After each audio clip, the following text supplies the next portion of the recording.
Hello everyone, welcome to my English class once again.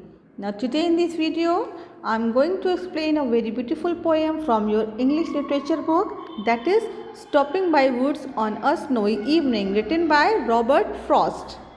Guys, Robert Frost, the greatest American poet of 20th century, was born on March 26, 1874.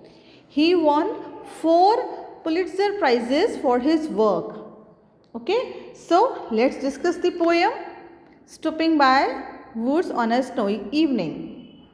Guys, this is a poem by Robert Frost in which a speaker stops to watch snow falling through the trees and consider the darkness and journey ahead.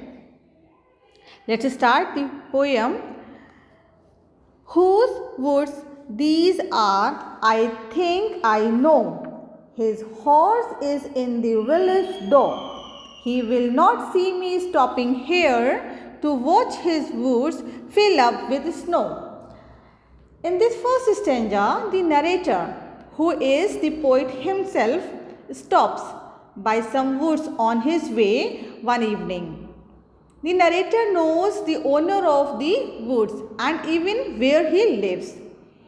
He is a bit relaxed, thinking that the owner of the woods lives in the village and so he won't see the narrator stopping here. Therefore, he can continue watching the natural beauty of his snow-covered woods. Have a look on the second stanza. My little horse must think it queer to stop without a farmhouse near. Between the woods and frozen lake, the darkest evening of the year. Now here in the second stanza, the narrator of the poem says that his dear horse, whom he is using as his carriage, must think it is strange to stop here between the woods and the frozen lake in a dark evening, as he normally stops near a farmhouse.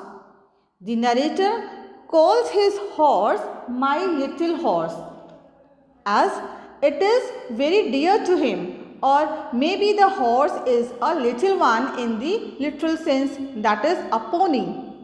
Okay?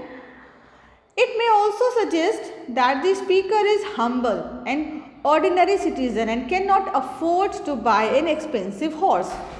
He also personifies the horse by indicating that it has a thought process and also referring it as he in the next stanza. Here in this stanza, the narrator suggests that the weather is cold enough to freeze a lake. See, the expression darkest evening could suggest several things. Maybe the narrator was very depressed due to his long journey or the cold weather. Otherwise, it may also refer to the longest night of the year, the night with the most hours of darkness. In that case, it is 21st or 22nd December when the winter occurs in the northern side. Okay, now see the third stanza. He gives his harness bells a shake to ask if there is some mistake. The only other sounds the sweep of easy wind and downy flake. Now here in this stanza, the horse is shaking its head, ringing the bell attached to its harness, as if he is asking his master whether there is any problem, as it is unusual for him to stop by the woods in the darkness. And the important thing in this stanza of the poem is the sound imageries. There is only 3 sounds, the sounds of the harness bell, light wind and the snowflake.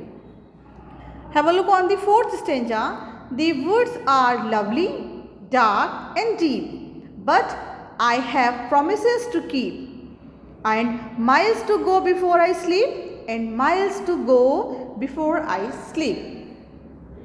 Here in the last stanza, the narrator describes the woods using 3 adjectives. lovely, dark and deep. This indicates that he is enjoying the scene and wants to do so for long. He has to move on.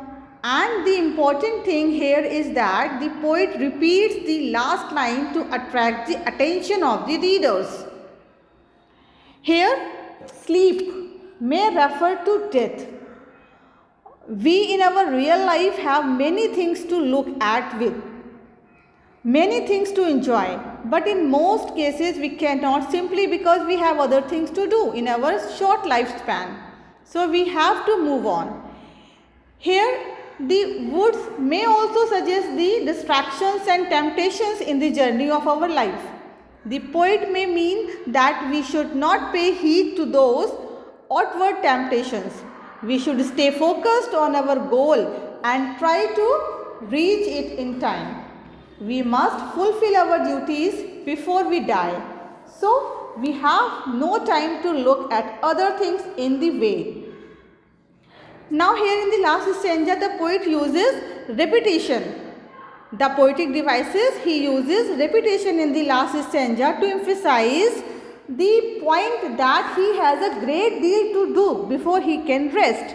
The poet says that he cannot stop to rest and admire the beauty of the forest, as he has a long way to go before reaching his destination. He could also mean that he has many tasks to do before he can finally rest. Now the second poetic devices the poet has used in this poem, that is personification. Okay, what is personification? Personification is a figure of speech in which we attribute human characteristics to animal or things. Now here the poet personifies the horse and says that the horse would think it queer to stop in the middle of the woods without a house nearby. So guys, this is the poem and I hope that it is clear to you all.